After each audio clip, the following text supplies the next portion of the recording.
Navigating the minefield that is political correctness is enough to send even the most conscious diplomat to the psychiatric ward. Between microaggressions, cultural appropriation and gender confusion, one can't even be safe when relegating their comments to the weather. The reason for all the confusion, and subsequent offense, is that the rules about what is okay to say or do are made up and retroactively enforced on a person's speech. And to make matters worse, the rules are made up by the hearer. Without literally being able to hear the other person's thoughts, it's completely impossible to ensure that one won't offend someone.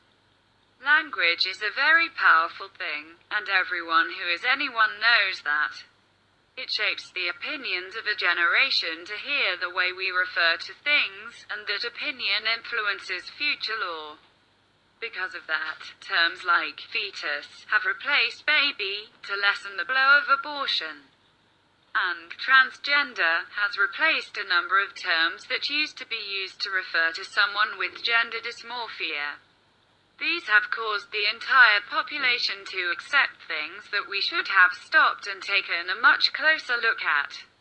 Because of the power that these terms have over our perception of the world.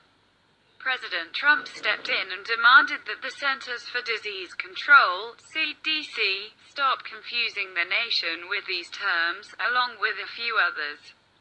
This has crippled the aggressive liberal agenda that works overtime to control what the nation thinks and infuriated more than a few people.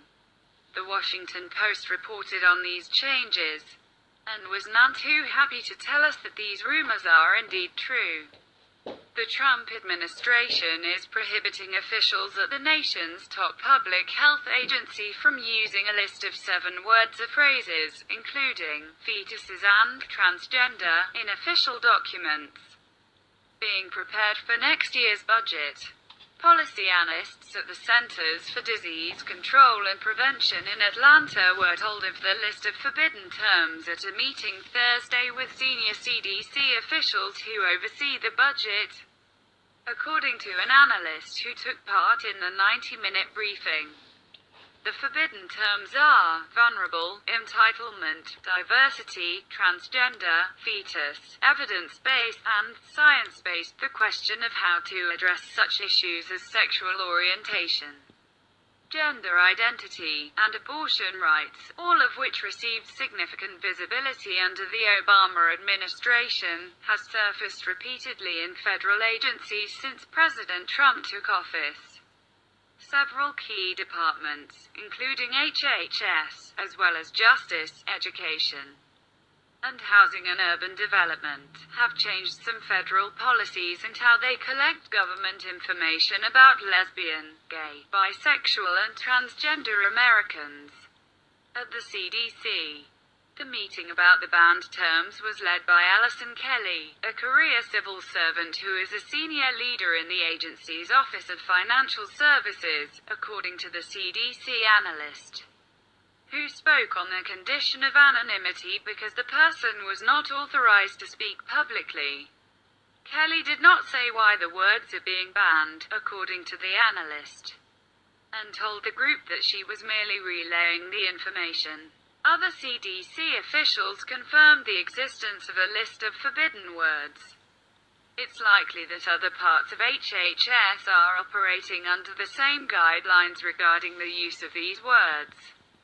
The analyst said, while the pity party for those who will be left behind is no doubt being queued up as we speak, the fact of the matter is that President Trump is attempting to take this politically charged language out of a government agency that is supposed to be looking out for the physical health of every human, regardless of the choices they make in their life, and yes, that includes the choice to transition away from the gender you were born with.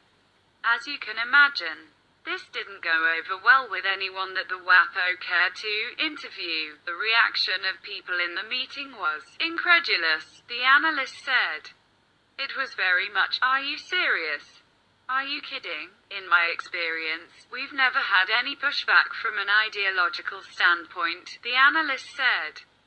News of the ban on certain words hasn't yet spread to the broader group of scientists at the CDC, but it's likely to provoke a backlash, the analyst said. Our subject matter experts will not lay down quietly. This hasn't trickled down to them yet. Kelly told the analysts that certain words in the CDC's budget drafts were being sent back to the agency for correction. 3 words that had been flagged in these drafts were vulnerable, entitlement, and diversity. Kelly told the group the ban on the other words had been conveyed verbally. This attack on the very foundation of the politically correct movement is one that nobody saw coming. President Trump saw fit to take away the tools that liberals working within the government are using to further the left's agenda, and it's well within his rights to do so. Lest we go down the path of this obscuring free speech, please go back in your mind and recall all the times you've heard of a person being fired for making a racial slur or insulting some protected class. If language at work can be constricted by the left, it can be constricted by the right as well. They might not like it, but what's as good for the goose is good for the gander.